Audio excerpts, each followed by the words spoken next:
जय श्री महाकाल दोस्तों। क्या आप जानना चाहते हैं कि आप विदेश यात्रा करेंगे या नहीं करेंगे, या विदेश में बसने का योग है या नहीं है? तो आज इस वीडियो में आपको मैं कुंडली देखकर बहुत सरल तरीके से बताऊंगा कि कौन सा भाव, कौन सा ग्रह, कौन सी दशा इंसान को विदेश ले जाती है।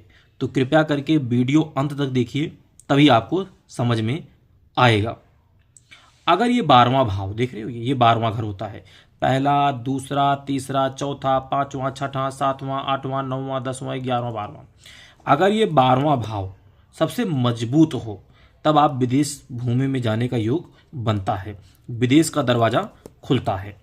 अगर ये नौवां भाव भी लंबी यात्रा, भाग्य, विदेश से संपर्क दिखाता है। 9वां और 12वां का योग अगर ये संपर्क अगर रहता है, ये 9वां, ये 12वां, अगर इन दोनों से संपर्क रहता है, इन दोनों के संबंध अच्छे होते हैं, तब भी आपका योग विदेश जाने का 100% योग बनता है।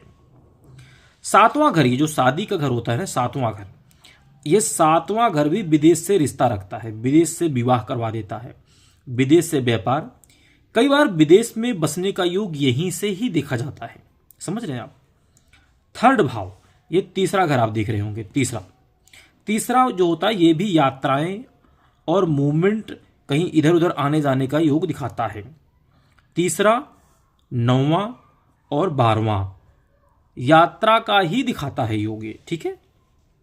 विदेश यात्रा करने वाले जो ग्रह हैं वो भी बताता हूं आपको। राहु जो है सबसे बड़ा विदेश यात्रा करने का कारक है।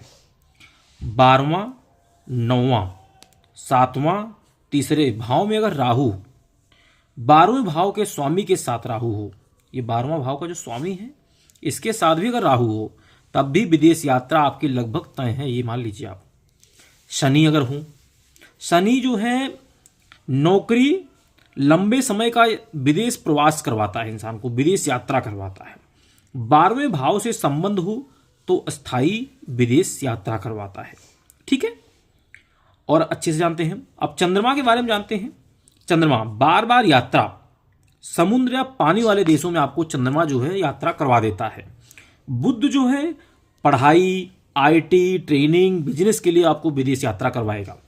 शुक्र जो है विदेश में सुख सुविधा, होटल, फैशन से रिलेटेड, पढ़ाई से रिलेटेड, लाइफस्टाइल से रिलेटेड आपको हाई लग्जरी लाइफ के लिए आपको शुक्र जो है भेज सकता है। अब हम बात करते हैं विदेश योग देने वाले लग्न कौन से हैं, ठीक है। तो सबसे पहले आ जाता है हमारा मिथुन, ठीक है। ये मैं आपको बता देता हूं, सबसे पहले आता है हमारा, एक मिनट, मिथुन। सबसे पहले हमारा आता है मिथुन, फिर आ जाता है तुला, धनु,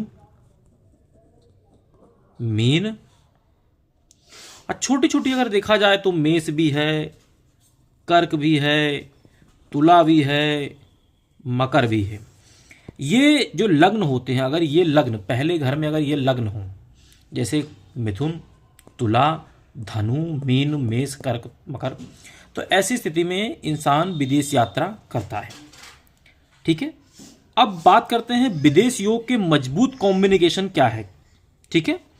तो 12वें भाव का स्वामी, ये जो 12वां भाव है, ये 12वें भाव का स्वामी 9वें या 7वें भाव में हो, 9वां 7वें भाव में हो, 9वें का स्वामी 12वें भाव में हो, मतलब इसका स्वामी जो है इसका 12वें भाव में हो।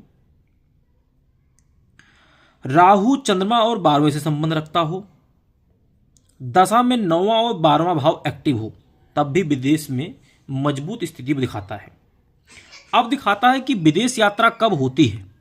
सिर्फ योग से विदेश नहीं बन जाते हैं, दशा जरूरी होती है, ठीक है। तो 12वें भाव का स्वामी की दशा, राहु या शनि की दशा, 9वां या 12वें भाव की अंतरदशा, गोचर का सहयोग, ये चीजें यात्रा का बढ़ाती हैं।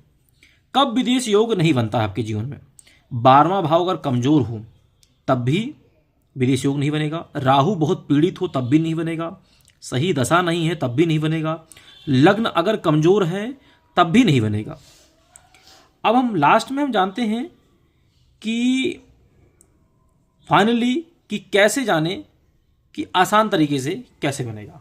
अगर आपका 12वां, 9वां, 7वां और तीसरा, अगर इन भावों में आपके ग्रह मजबूत हैं तो आपको विदेश यात्रा करवाएगा। और डिटेलिंग में आप जानना चाहते हो तो दिए गए नंबर पर अपॉइंटमेंट बुक करिए। जय श्री महाकाल।